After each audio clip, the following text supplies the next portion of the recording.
Okay. Well, thank you all for being here for our webinar today on community rides and bike safety programming.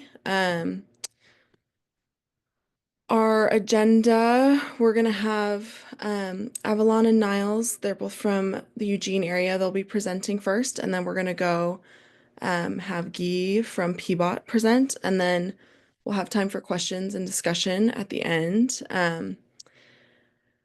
And then some statewide announcements to follow. A little bit of background on our speakers. We have Avalon and Niles. They are in the Eugene area and provide community rides to people of all ages in that area. Avalon works at Cascadia Mobility, and Niles is at the City of Eugene in the Recreation Department. And Guy is joining us from Portland. He works at PBOT on the Safe Routes to School team. And before that, he spent 2 years on the Biketown operations team, where he first started promoting bike share to high school students and taking them on community rides. So without further ado, I'm going to pass it off to Avalon and Niles. Well, good morning, everybody. My name is Niles. As Indigo mentioned, I work for the City of Eugene. I'm a recreation programmer at this place called the River House. I actually run the City of Eugene's bicycle safety education programs that we have in our public school districts, alongside in tandem with our regional safe routes to school coordinators and our other teams we have there. So before I get into talking about community rides, I just want to give you all a quick overview of my program that we have down here in Eugene. Avalon gets to work with the community at large. I am more specifically in the public school districts or the public schools themselves. So our programs run through about 14 different schools. We have both 5th and 6th graders that participate with us and are taught by a team of instructors that we here at the River House train and disperse to the schools. Our programs are typically 2 weeks, though we all know how school scheduling can be, and once in a while those get shortened down. Oftentimes we have 8-day classes due to holidays and things like that. And then our class sizes themselves range from 18 to 45 students per class. So we have a pretty wide range of types of community rides we do. And I'm here to talk, obviously, about one of my very favorite parts of our bike safety programs, our community rides. If you'd like to go to the next slide, that would be perfect. So community rides to me are how we check riding comprehension in our classes. Everybody here has heard of reading comprehension, I'm sure. Well, for bike education, it makes sense for us to have something to check riding comprehension. So not only do we get to check and evaluate our students, but we also get to have a huge blast. So in short, they're rides we take after completing a bike education unit that allows students the chances to practice their skills out in the community surrounding them. These rides are often really, really fun for students and empowering. They get them familiar with the infrastructure nearby them and get them more comfortable with going to and from school. That's one of the benefits about community rides, is that it's using the materials and the infrastructure that already exists there and getting those students comfortable. The most intimidating part of community rides for a lot of people is figuring out the logistics and finding your flow. For a lot of teachers, the idea of taking 20 to 40 kids out on bikes, especially out in the community, can be really scary for the first time. But using a community ride framework as an idea and using it as a tool can help you adjust and create a ride for what you need to accomplish for your program. So community rides are great end summations of a bike education program, whether that be 1 day, 2 days, or 8 to 10 days like we have. They're also a really great opportunity to get the community by and large involved. We have an awesome not-for-profit called Shift Mobility down here. That's a bike shop that's like a DIY bike shop that also does a bunch of partnerships with our Safe Routes to Schools, and they come and volunteer. The kids get more familiar with the community at large and get more comfortable with the bike infrastructure that exists through these connections. And at this point, and this time, at this day and age, we really need more of those community connections. We have an awesome crew of volunteers that are connected in with the rest of the community, and that's a really helpful part of the program. Next slide, please.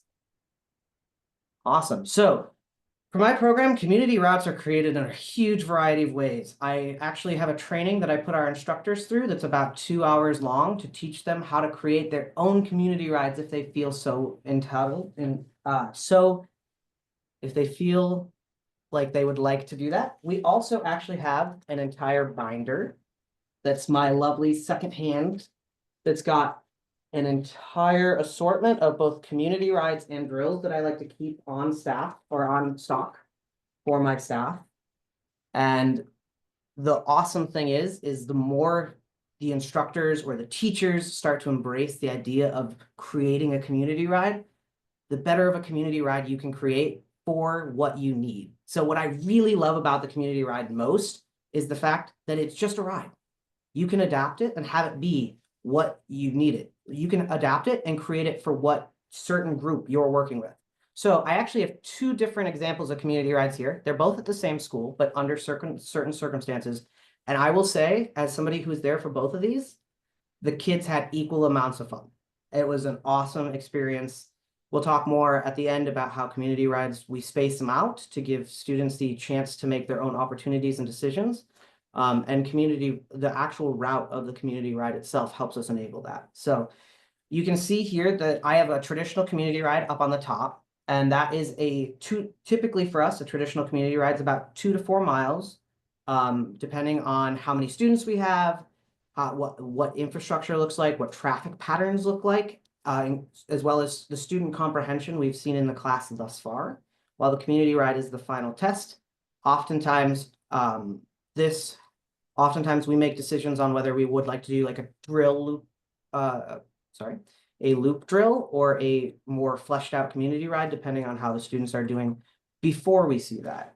An awesome thing about community rides too is we can actually go out of our way to set the route so that we are introducing pieces of bike infrastructure to the students. So in this community ride right here, we see we had 4 volunteers and the classes were small and doing really well with drills, which allows us to do quicker crossings, turns, and regroups. And you'll notice that we're really branching out in that top route. We, give me a minute. So sorry, everybody. You'll notice, so we're really branching out. This ride actually includes both bike paths, bike lanes, and special bike cut-throughs, some of which the students weren't aware existed prior to the community ride.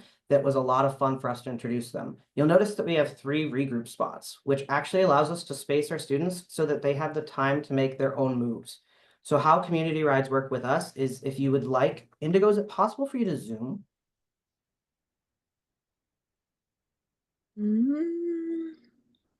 Let's see. Maybe if I stop sharing, I can zoom in on it. Sorry about that, everybody. No, it's okay. Oh.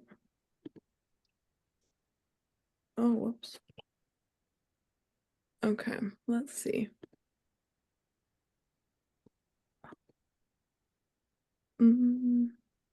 It's all right if not. I will, if anybody Okay. would like to take a look at it closer, I can send out, or I'm guessing this is going to get sent out at the end anyway. So, but you'll see we actually have volunteer stars, and that's how we create our routes is we go based off of the amount of volunteers we know we had the day before. And the volunteers will leapfrog. So basically we'll have our instructors, typically 2, and then a teacher with the class. And then we have volunteers or additional staff acting as the star. There we go. Awesome. Acting as the star. And then what happens is as the teacher passes the caboose, we mark them with a bright orange vest. Then the next volunteer will go to their next space. So this really allows students to go their own speed, their own pace, and to make their own decisions. And then as you can see, we've got the secondary route here, which is a loop drill. Or not a loop drill, my bad, a loop ride. And this is created when you have less staff, when you have less time, or sometimes if students are not grasping how to safely make turns and things like this. This allows us to shrink the space and to give them more individualized attention. What's awesome too is if you're really you really need volunteers, really need more staff, this greatly reduces how many staff you need. There could even be intersections or suburbs with U intersections that would create a smaller circle that would make it easier for even 3 people to observe the students and give them feedback, which is awesome. How these run is that we'll actually split the group into 2, and we will have one group riding on the right side, and then on the right side doing right turns, and then we'll have one group riding on the opposite in the opposite track direction of traffic and doing left turns. And then halfway through the class, we will change groups. And despite the shorter route, oftentimes these rides end up easily putting kids doing 3 to 4 miles because they have their own opportunity to set their own pace. And it really helps empower students that are really nervous about getting out into the neighborhood, just getting them those miles on the roads that they really desperately need.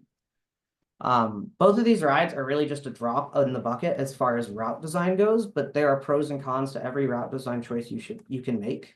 I put some considerations here on the anatomy of community ride routes for when you're thinking about your routes itself. I like to tell my staff, if they're considering designing a route, set a timer for 20 minutes, go ride. I like to use Ride with GPS, but my other staff use Strava.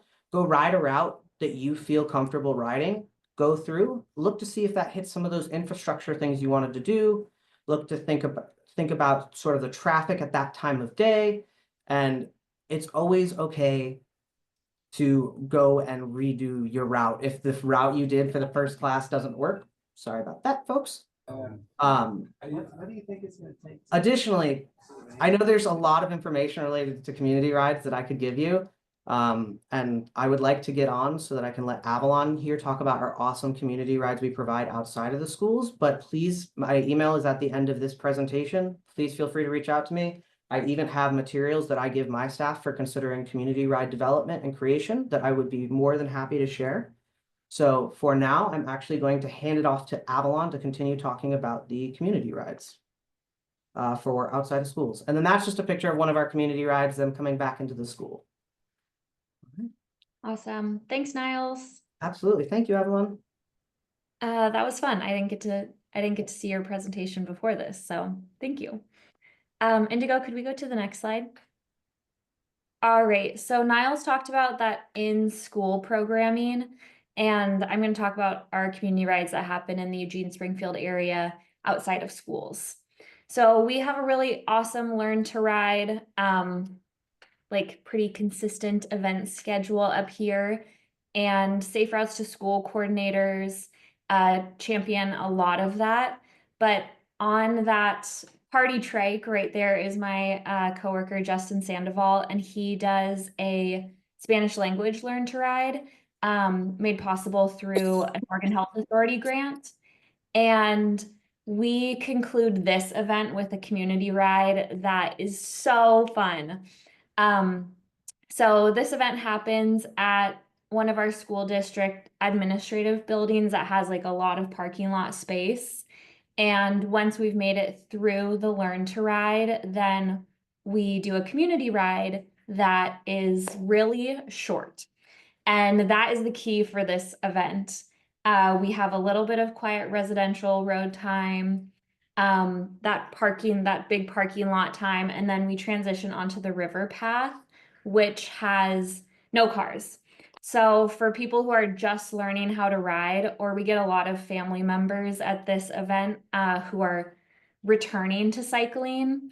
And what we really want to do is reinforce the community aspect of biking, the fun aspect, and make sure that their first experience with road riding and with group riding has as few barriers as possible. So we're trying to build confidence here, build feelings of safety, and reach that kind of multi-generational cycling approach where families realize this is something they can do together, not just an activity for the kids that they learn in school, and not just an activity for the kids to do, but actual encouraging mode shift for the whole family there. So if you ever want to come volunteer and check out the party trike and be on a party trike ride, typically this event happens in August, and yeah, it's a great time. Indigo, we can move on to the next slide. Another place that community rides happen down here is in a program called Riders Ed. And this project got piloted this last summer, and I received some funding through ODOT to build it out a little bit further, looking at this next year.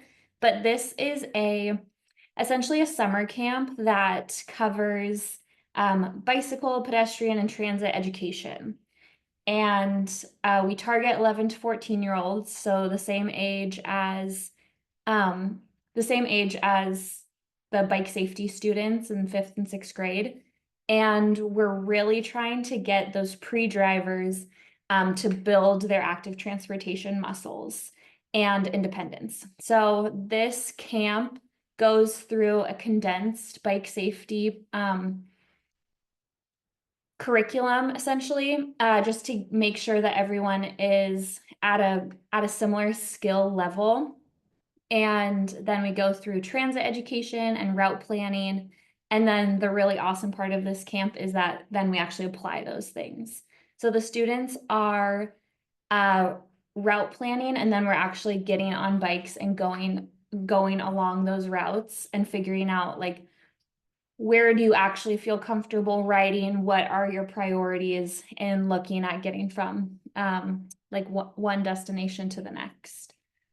And what we realized with this camp this last year is we all know to test our rides before we do them, obviously. But you have to test your ride at the day and time that you are actually going to do it. Because we had ridden these community ride routes and we thought that they were great. And then all of a sudden it's 3 o'clock on a Friday and the traffic was tenfold what we had experienced when we'd pre-ridden these routes. So that was a very good learning lesson for us. And of course, one of those moments, like Niles talked about, yes, getting a group of kids out on bikes, getting a group of people out on bikes can be intimidating. And dealing with a lot of cars going 30, 35 miles an hour makes it so much worse. So that was yeah, a big lesson learned there. And the other thing with this specific age group was recognizing that they're really going to come in with different levels of experience and comfortability on bikes, and making sure that you have activities for the people who are already commuting to school and biking to their friend's house and biking to other activities, when you're bolstering the students who still have a really big knowledge gap, so that you have engagement and you're really playing on the fun that can be accomplished here. Let's move on to the next slide. Okay, bike camps and social rides. This is another place we're doing awesome community rides down here. We have bike camps that happen through Eugene Rec, and we have bike camps that happen through the YMCA, through nonprofits. That might be all. I probably am forgetting someone. But that is actually how I got started in bicycle education, was 8 years ago with a nonprofit down here doing bike summer camps. And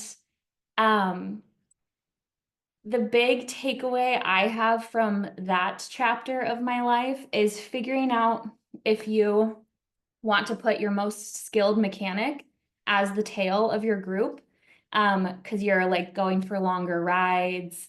There might be like, you might lose a chain, you might get a flat.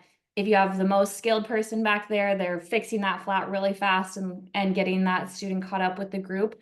Or do you have kids with less cycling experience, and do you want to put your like most skilled social emotional person at the back of the group who's going to encourage those students to stay with the group, to stay engaged in a positive way?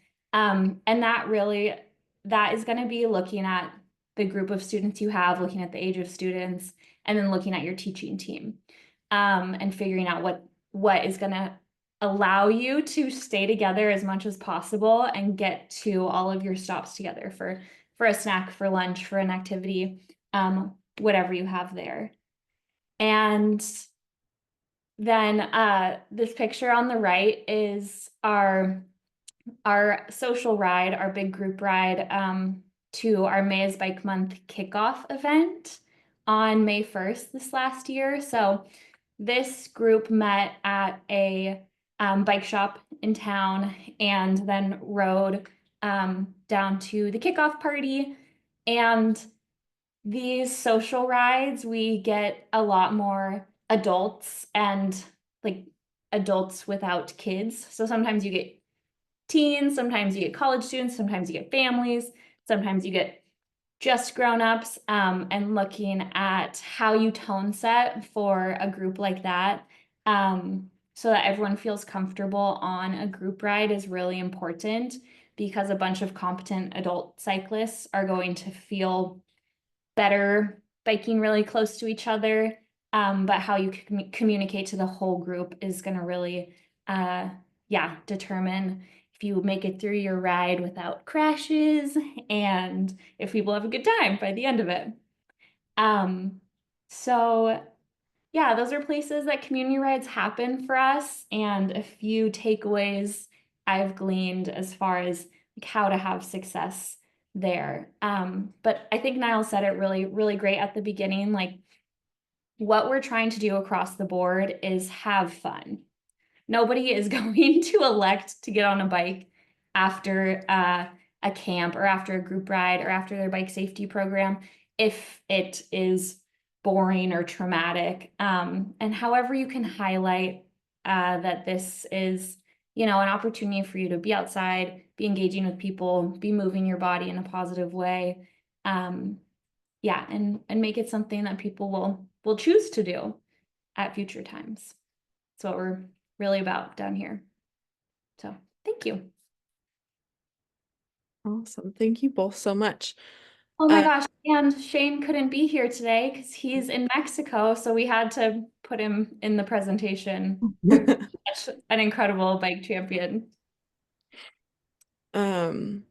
Yeah, well, thank you both so much, and thanks to Shane, of course. I hope he's having a great time in Mexico. Um, I know there's some conversation happening in the chat, and I wanna be respectful to Guy and his time, so we're gonna save that for the Q&A at the end. So, Guy, if you want to share your screen and start presenting. For sure. Let me see here. And I had to move into another room. The room I was in blocked my connection. I had two screens. Now I don't. So if you have questions or you can't see something, just let me know. So I'm gonna switch over here. Let's see. Share this screen. Share. Let me bump it out to here. Okay. Can y'all see this? Yeah. Awesome. Cool. Let me try and hide this. All right, cool. Group rides. Are we there yet? I put that question on there because I have gotten that question from a student on a group ride, which was unfortunate. I got kind of sad. We were outside having fun, and he was like, "Are we there? Are we almost back?" And I was like, "Oh my God, you're out of school. It's a beautiful day." Anyway, I thought it was funny. Cool. So my group ride experience is probably a little different than most people's. I've only done group rides on non-e-bikes one time. I was helping out with elementary school group ride here at Rose City Park Elementary in Portland. But most of my group rides happen on these bikes that you see in the picture here, the Biketown bikes. So we have a program here in Portland called the Transportation Academy. We teach high school students about different transportation options in Portland and how to use them safely. And one of the biggest resources we have for them are Biketown bikes. So that's our bike share system. And all of those bikes are e-bikes. So we go through a shared micromobility unit. We teach them about the system, e-bike safety specifically. And then at the end, we sign up all the students who are eligible and who want to sign up for Biketown for All memberships. It's our equity membership. It gives students pretty much free 3 hours of free ride time per month. And part of that unit is taking them out on the bike so they can experience them out on the streets. This picture here was our largest group ride. It was around the waterfront here in Portland. It went awesome. There's like, I think 10 more students that are not in this picture. So it was pretty massive. We had 3 staff, 2 of which are teachers in this picture. Then I'm the one taking the picture.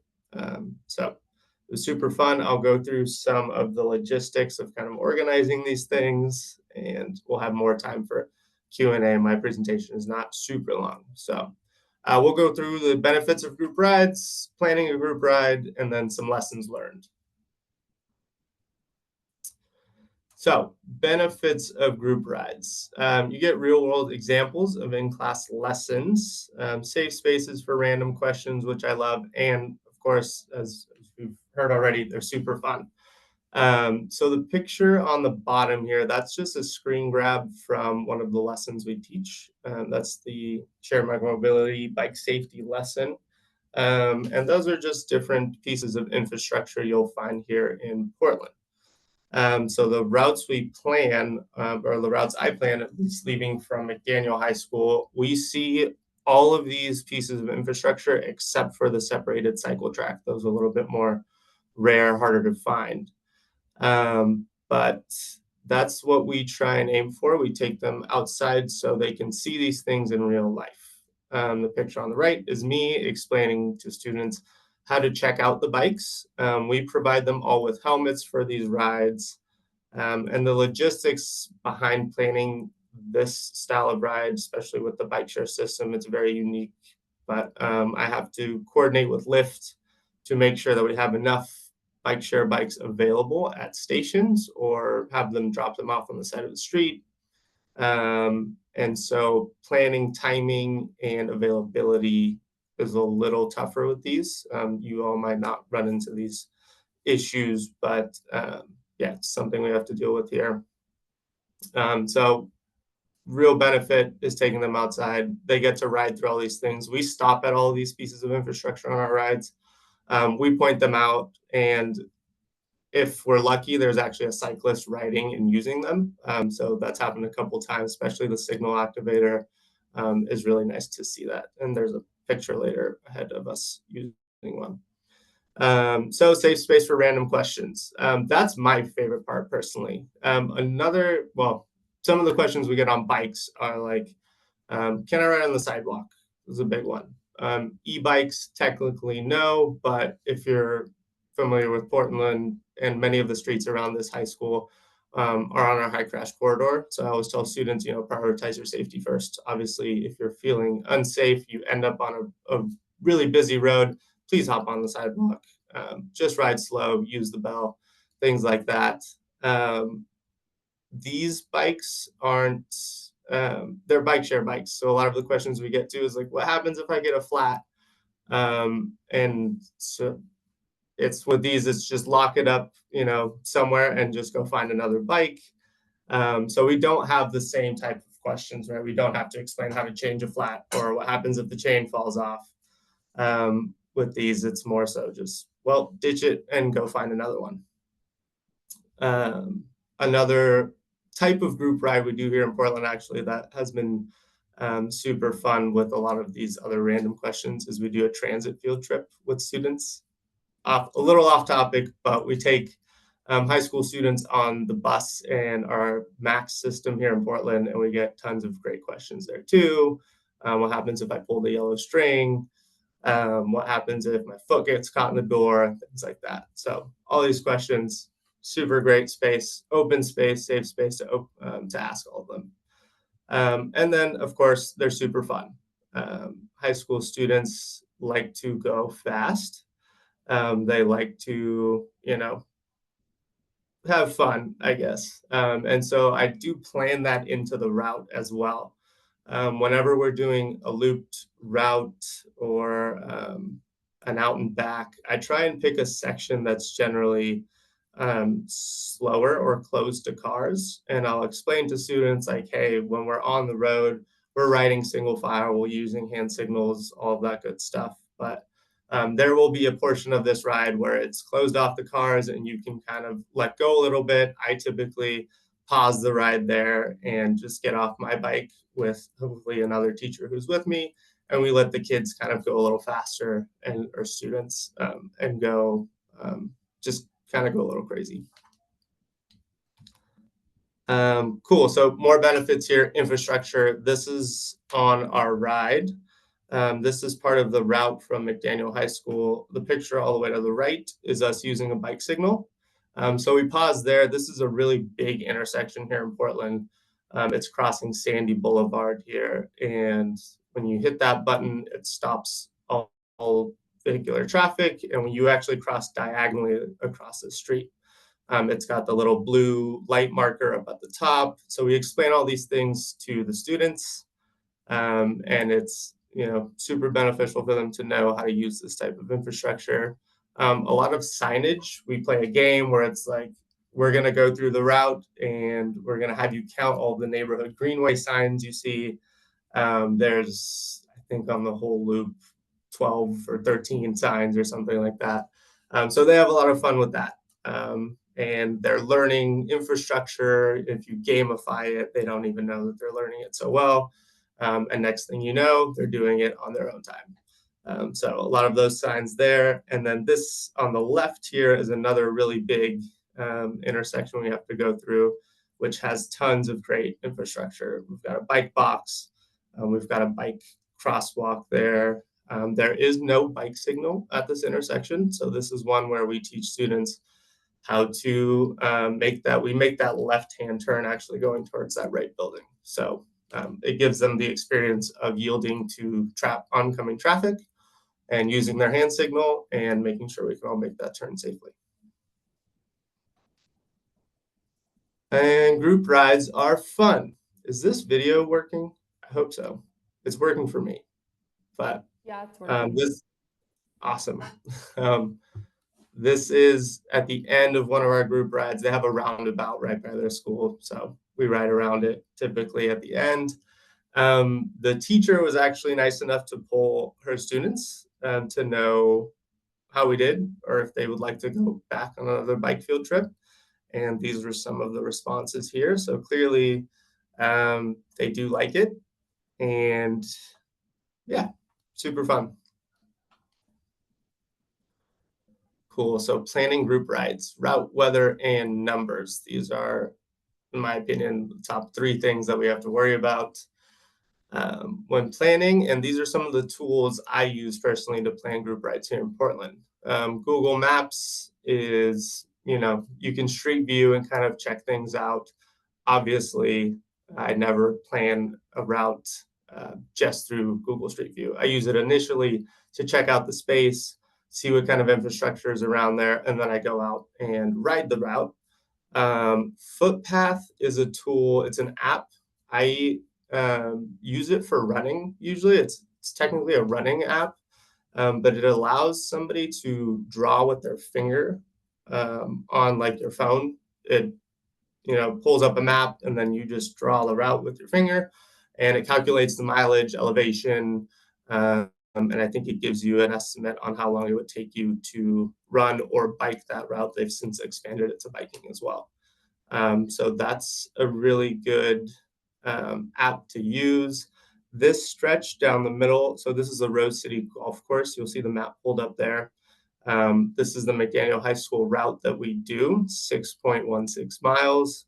And that middle section cutting up through the golf course, one side of that street is car free, so they've closed it off.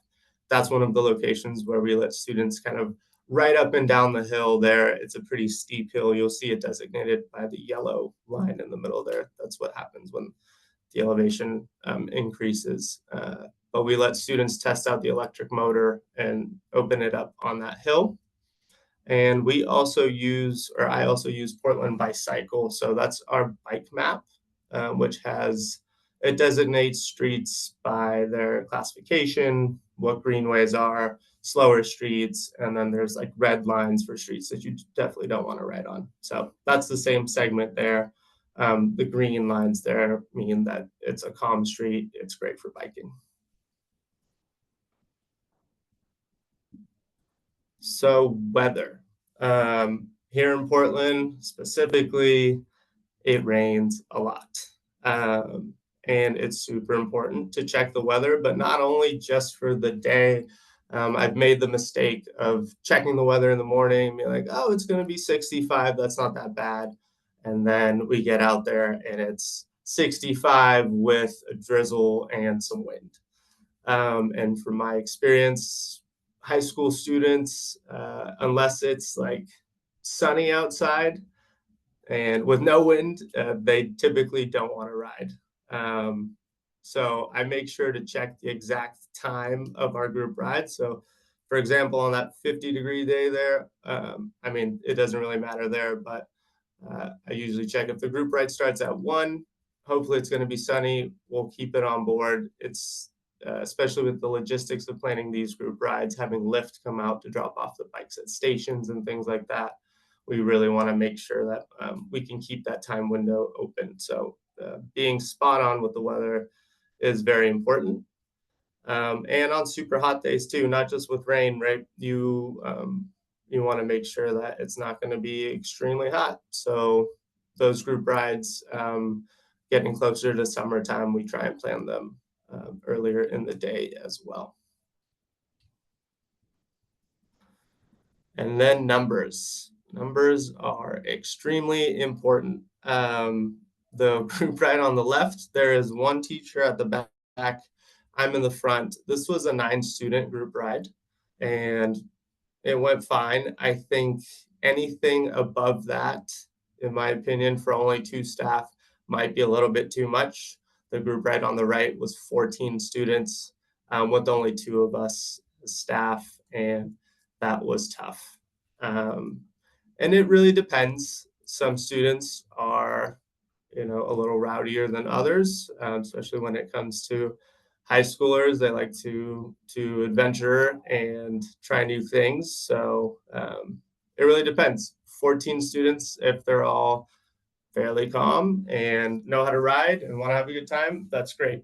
But most of the time, I would say keep it under 10 for 2 staff. Anything above that, try and grab at least one more person to kind of be in the middle of the pack there to help you mitigate some of that. And then lessons learned. Make sure students know how to ride a bike. This is very important. And make sure really so whenever we do group rides, we pull classes, we make sure, we ask the question, do you know how to ride a bike? Most of them answer yes. And then there are times where we get out, especially on the e-bikes, and they're going really, really slow, which is fine, but it breaks up the group. So you want to give them, I guess, a more in-depth question. You want to go deeper with that question. So we've started asking, do you know how to ride a bike? How comfortable are you riding a bike? Does anybody need to try out an acoustic bike? And then we also bring the e-bikes onto campus as well so they can try. We've started doing learn to rides at schools just to make sure before we go on the larger group rides out in traffic that everybody is absolutely sure that they can handle these bikes. They are heavier, they're faster, and safety is our top priority. So that is lesson number 1. Lesson number 2, be very clear about clothing and footwear expectations. Constant reminders with high schoolers. Those slippers specifically, I had a group ride where 3 groups of students were wearing those slippers. They got soaking wet. It had just rained. It wasn't raining, but it had just rained. Of course, the water splashed up, and they didn't have a great time. Also extremely hard to pedal with those. But constant reminders, I always, before a group ride the day before, ask the teacher to push out communications to the students with weather notifications and just being like, please wear either sneakers or boots. I know they may not look cool. Bring them in your backpack and swap them out for the ride. And then always budget extra time. I always plan if a group ride is going to, if we have an hour for a group ride, I always set a route that's around 40 minutes that I could do leisurely in 40 minutes. If there's extra time, Again, I let students have that extra time in the space I designate is the safest for them to ride around on their own a little bit. If we have more time when we get back to the classroom, we do a Q&A. We ask them about infrastructure that they saw. There's always ways to fill up extra time, but it does suck when students have to get back to class and you're still, 2 miles out from being back to the school or campus. And I think that is all I have.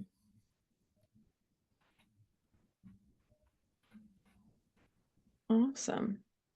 Well, thank you. Can now open it up to some of these questions that are in the chat. I think Becky asked a question, Guy, about teaching kids how to use the route planning technology tools and if that's part of your curriculum. If you want to speak to that a little bit. Yes, totally. Yeah, route planning is in the curriculum. If we have time, we'll go through a route planning exercise. I've done a few group rides where I have proposed the route, but high schoolers are like, "Oh, there's a Starbucks like a block away, or there's a Wendy's over here. Can we swing by there?" And I will let them, use these tools to see how much time that would take, see if it changes anything in terms of elevation or what that street looks like, which way is the traffic flowing. So yeah, we definitely do teach them how to use the tools, using them to modify some of our routes occasionally. But I guess that was a longer answer to that. Yes, we do teach them how to use the tools is the answer. No, that's great. And then another question really quick was, do the Lyft and bike share bikes go to the suburbs around Portland or is it just in downtown? No, they go to the suburbs as well. Yeah, they recently expanded their service area. Actually, it goes down to Selwood now as well. So hopefully they'll keep expanding that. Awesome. Okay, and then I think if anyone wants to just raise their hand and or unmute and just ask the questions directly, I think that'll be the good thing to do that. Julie, do you want to talk about your question? Oh, the helmet question. It's just more, during one of your pictures, I saw only a handful of, or maybe 2 or 3 kids wearing a helmet. I don't know if that was just for picture's sake. I also know that if they're over 16, they don't have to wear a helmet, but I'm just curious how your program works around the risk factors with that. And then additionally, I don't really know all the rules on e-bikes and when helmets are required because of a certain speed. Because I don't teach that in our schools yet, but I didn't know if there is a rule associated with helmets with e-bikes and then your programming with helmets in general. Yeah, the picture I showed up front, the students who are not wearing helmets, that was because helmets aren't cool and they weren't going to look cool in the picture. We do require them to wear helmets on any of our group rides. Even if they're 16, I know the law says they don't need to wear a helmet, but if they're riding with us, they do. We also provide them with helmets. So everybody who signs up gets a free helmet regardless. We hope they wear them, although we can't be around all the time to enforce that. And then from what I understand, Oregon state law says that if you're over 16, you do not need to wear a helmet if you so choose so. So yeah, I don't think there's any speed variable in there. I think you can be riding as fast as you want. If you're over 16, you don't need to wear a helmet. Obviously, that is not what we push. We always highly strongly recommend helmets, regardless of what you're riding. But yeah.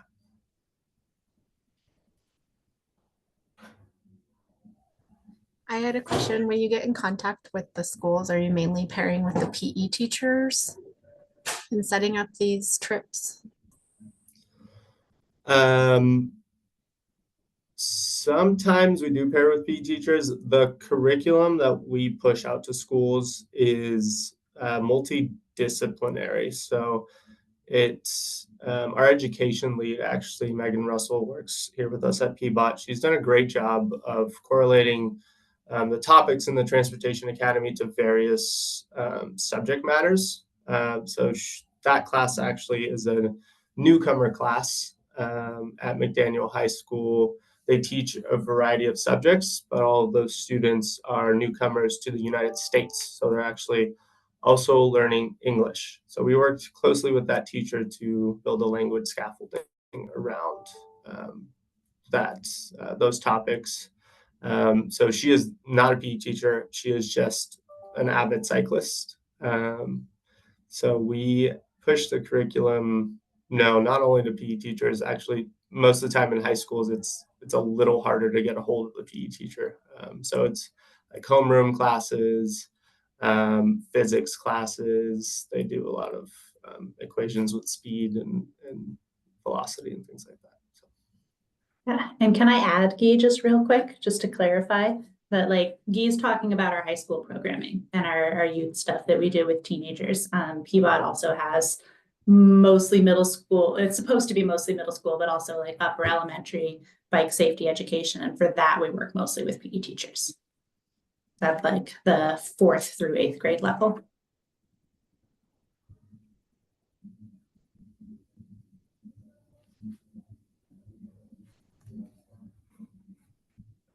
That's all I had. Thanks, Guy.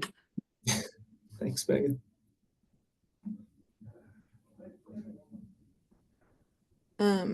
Maybe now would be a good time to kind of circle back to some of the questions that came up after Avalon and Niles's presentation. Niles, do you want to talk a little bit about your ride leader class and kind of clarify? Yeah, absolutely. So I currently do not have an official ride leader class for the public yet. The community ride leader is a module. It's a part of my 2-day class that I actually put my instructors through for bike safety. So basically, if you're coming to teach bike safety for us, you're going to take this full class that talks about like classroom management, bike maintenance, bike route creation, and all of that. But I had that module. If there's an interest in that, it's not out of the realm of possibility. I have that flexibility that I could provide that as an opportunity if folks were interested, but I would need that like expressed. And so that's what I can say about that.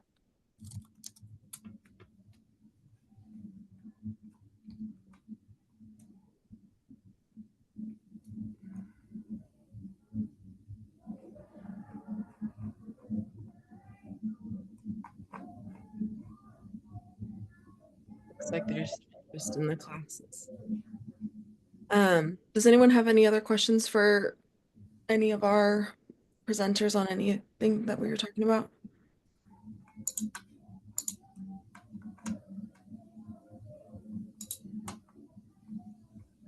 This isn't related to the education part of it, but as far as those electric bikes, what were they called in Portland? The Bike Town is the Bike name. Town bikes. Are those electric assist, so you have to pedal, or do they actually have a throttle? No, they're class 1 electric assist bikes. Cool. Do they do something similar with the scooters for maybe the kids that get around on those? Do you guys have those in your town? We do have the scooters, but they're the age minimum requirement for those 18 years old. Interesting. Yes, so we do not push the scooters. We also don't have the main reason, not the main reason, but a big part of teaching the e-bike lessons is the Bike Town for All like equity membership, because it's a partnership with the city. It's if you ride it like correctly, park at stations and everything, it should never cost anybody anything. So that's a big piece to give students that resource, which hopefully will be completely free for them. The scooters don't offer that. Gotcha. Is there an age, is it 16 and older on the bikes, or is there an age requirement on the bikes? Yes, 16 and older.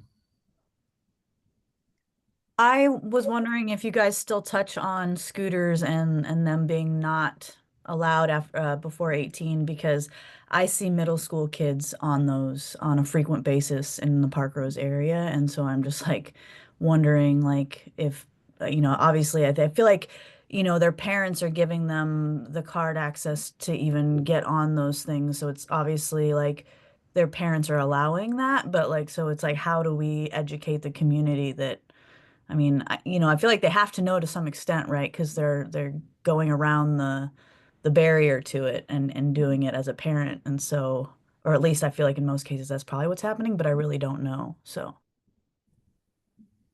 Yeah, totally. We do push that communication out. It's in our slides. Scooters are 18 and older.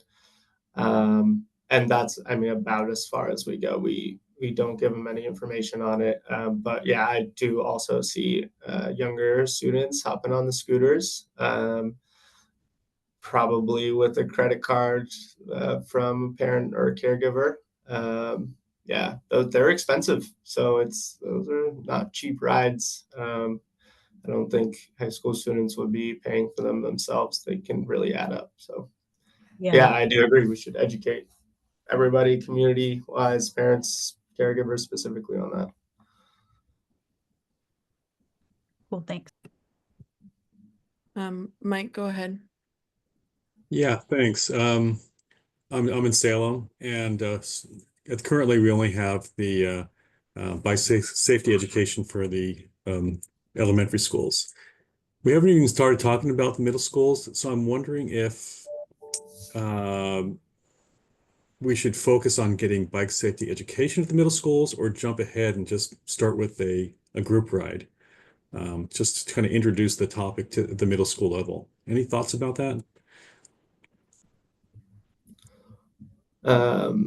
I might actually see if Megan is still on the call, if she would be able to speak to this. This is her area of expertise. Megan, are you still there? I have thoughts. Can people hear me? Great. Sure. Yes. I think that doing education with middle schoolers before going to a group ride is really valuable. Like even with the high schoolers, when we've had the chance to do either some in-classroom stuff or like some stuff on the track, it has made group rides go a lot more smoothly. With the middle schoolers, I feel like they don't have the like skills and instincts for interacting with roads and traffic that some high schoolers have developed. Like they are more similar to the elementary schoolers, and the group rides that I've done with them have benefited a lot from the education leading up to it. There's usually several kids per class who don't know how to ride a bike, and we often don't find that out until we put them on one. And if we do education first, a lot of those kids have mastered it within a few sessions of being on a bike, and then they're able to go on the group ride. Whereas if we did it on the first day, they wouldn't be able to participate. So I think having very similar education to what we do with the elementary schoolers with the middle schoolers sets them up for success with the group rides. Okay. Thank you very much. Does PBOT supply any bikes for those classes, or do the kids, middle schoolers, have to provide their own? So what we do at the elementary and middle schools, we have a fleet of 180 bikes that we store in a warehouse, and we put 30, 40 of them in a trailer and bring them out to a school, and the school stores them there for a couple weeks while the PE teacher is teaching the unit.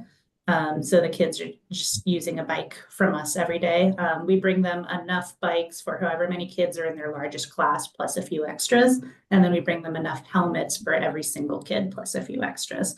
And unlike with the high schoolers, these helmets are part of our fleet, so they come back when we're done. And yeah, the bikes are there and the kids just use them during that time, and then we bring them back. Okay. I feel like there was something else I was going to say about that, or another part of your question, but Well, maybe I can get your contact info later. As Sean knows, we're trying to get our own fleet down here. Cool. And he was very helpful in kind of guiding us to getting a fleet for the elementary schools. So thanks. Yeah, we only have so many because we often have a few schools doing it at the same time, and having lots of bikes lets us do that. So otherwise we would not be able to get into very many schools in a year with how many we're trying to reach with our 5 districts. I'm sure. Lots of bikes.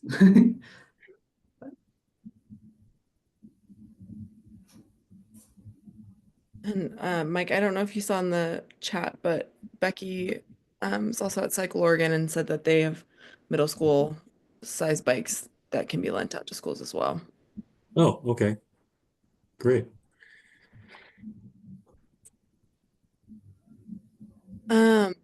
Well, we just have 2 minutes left here. So I'm gonna move on to just kind of wrapping us up and sharing some announcements. We can provide, I'll send out a follow-up email for this, and that'll have everybody, it'll have the contact information of our speakers today. So if you have follow-up questions directly for them, please feel free to reach out to them for those. But just some announcements. We've got the winter quarterly meeting coming up in January. It's Indigo, gonna do be, you want to share your screen with the announcements oh yeah, so whoopsie. people can read on? Oh yes, of course.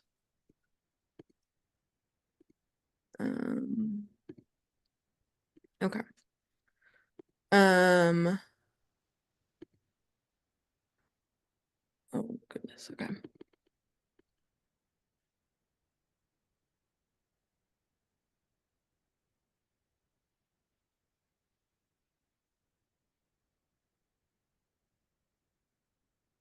Oh my gosh. Okay, well, so we've got the quarterly meeting. It's going to be January 14th, 10 to 12. It'll be virtual. We also are excited. There's a Rogue Valley Safe Routes to School coordinator. That job description just went out earlier this week. So if you have anyone that you know that might be interested in that position, we'll be sending out the job description in the follow-up email. We're also doing an annual report photo contest. So if you have any photos that you really loved from this last year, your Safe Routes to School program, send them to Lindsay at the Street Trust by January 8th, and we'll feature it on the front page. There's no SROC meeting in January, as well as no Metro or Central, Southern, Eastern hub meetings in December, but the Valley and Coast hub meeting has been rescheduled for this Thursday. And Nora, do you have anything else you want to add before we sign off? No, I don't think so. Julie, yeah, any picture from 2024 that you feel like kind of like captures the spirit of Safe Routes to School in Oregon? That's what we're looking for a cover photo. Yeah. Well, thank you all again for being here, and thanks, a special thank you to our speakers today. And we will be sending out the information about our January webinar soon, so keep an eye out for that. And hope you all have a great rest of your day. Thanks, Al. Have a good one. Everyone. Wow.